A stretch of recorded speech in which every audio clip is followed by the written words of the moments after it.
আজকে আমরা খেতে কাম করতে করতে উপর পেয়ে গেলাম। এই যে আমি আমার বন্ধু, এই যে এখন এইগুলো প্রচুর দাম। এই যে 4টা শশা এখানে প্রায় হচ্ছে আপনার 150 টাকা রুপি, যেটা বাংলা প্রায় 350 টাকা মতন। তারপরে টমেটো, ভাই টমেটো দেখাও, টমেটো এই দেখেন কত দামি টমেটো। এখানে প্রায় বাংলা আপনার 1000 টাকা মতন, বুঝছেন। এখানে হচ্ছে আপনার আধা কেজি প্রায় হচ্ছে আপনার 100 টাকা, তো বুঝতে পারেন।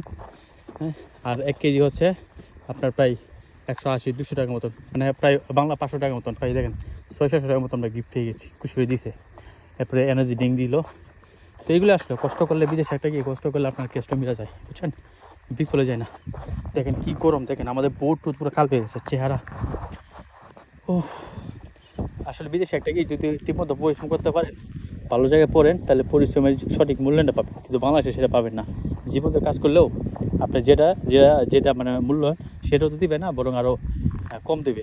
কিন্তু বিদেশে একটা জিনিস ভালো, বুঝছেন, আমরা প্রচুর কষ্ট করি, একদম হাড় ভাঙার কষ্ট। হ্যাঁ, সেটার মূল্যায়ন পাই দেখে আমরা এখনও টিকে আছি, এখনও করতেছি। এই জন্য মানুষ ঝুঁকি নিয়ে হইলেও বা যেমনি হোক বিদেশে আসার চেষ্টা করে। বিদেশে যারা আইতে পারে তারা মনে করেন যে অধিকাংশ সাকসেস হয়। কিছু লোক অসাকসেস হইতে পারে তাদের নিজস্ব কারণে, ড্রিঙ্কস করে, মেয়েদের পিছিয়ে ঘুরে, ক্যাসিনো, জুয়া এগুলা প্রচুর আপনার খেলে ফেলে পরে একদম ধরা খায় ফেলে, বুঝছেন। এই যে দেখেন রোদ, এর সাথে আমার কুকুরটাও যেখানে যেখানে, বুঝছেন, এত রোদের মধ্যে কাজ করি, পিছিয়ে চলে আসে। দেখেন কুকুরটা কি মায়া।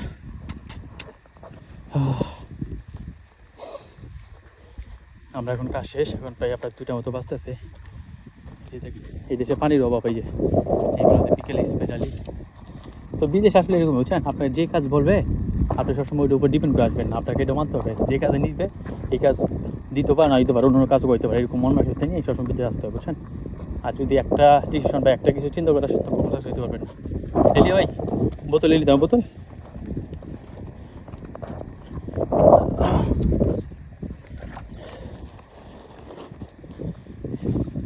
এই দেশে ক্ষেত্রে প্রচুর গরম, এই দেশে ক্ষেত্রে বাংলাদেশের ক্ষেত্রের মতো না, আপনার লেভেল থাকে না, বুঝছেন, সব হলো উঁচা নিচা। এই যে আপনার ওদিকে পাহাড়, এদিকে নিচা, আর আপনার কেন্দ্রের ক্ষেত্রে এই যে উঁচা নিচে এগুলোতে কাজ করো, কষ্ট। গরম বাতাস, এই কয়েক ঘন্টার মধ্যে এরকম 3 বোতল পানি শেষ করে ফেলেছি। তো আমরা প্রবাসীরা আসলে যে কিছু মাঝে মাঝে ভিডিও বা ছবি দেখে মনে করেন কত না সুখে আছে, কিন্তু বাস্তবতা ভিন্ন, বুঝছেন, অনেক পরিশ্রম করি। এই যে দেখেন পাহাড়, ওই পাহাড় হচ্ছে পুটলুইস। ওই যে দেখেন এই একটা পাহাড়, সমুদ্রে পারে আপনার পাহাড় দিয়ে অটোমেটিক মানে ব্যারিকেড দেওয়ার মতো। আর ওই যে সাগর পাহাড়, ওই যে দেখেন সাগর।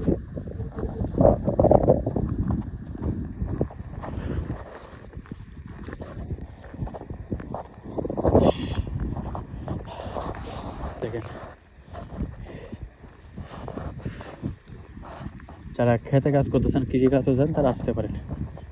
যারা সহ্য করতে পারেন রোদ কাজ করে অভ্যস্ত, তাদের জন্য বেটার। তারা আসলে পারবেন না কেন, অবশ্যই পারবেন। বাংলাদেশ থেকে সহজ আছে, বুঝছেন। এই পূজা, তারপরে যে লেবারি করতে হয়, বুঝছেন, এই বড় বড় জিনিস মাথায় নিতে হয় না।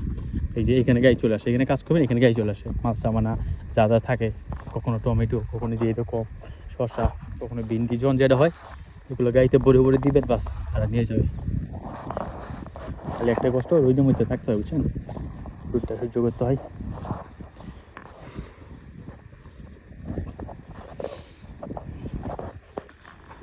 খেতে আপনার পার্ট টাইমে কাজ হয়, ফুল টাইমে কাজ হয়। আমাদের পাশে একটা ক্ষেত আছে, ওখানে 2জন ইন্ডিয়ান কাজ করতেছে, আর নতুন এসে 16,500 টাকা বেতন। ওভার টাইম তো যেহেতু নতুন এসে ওভার টাইম হইতেছে না।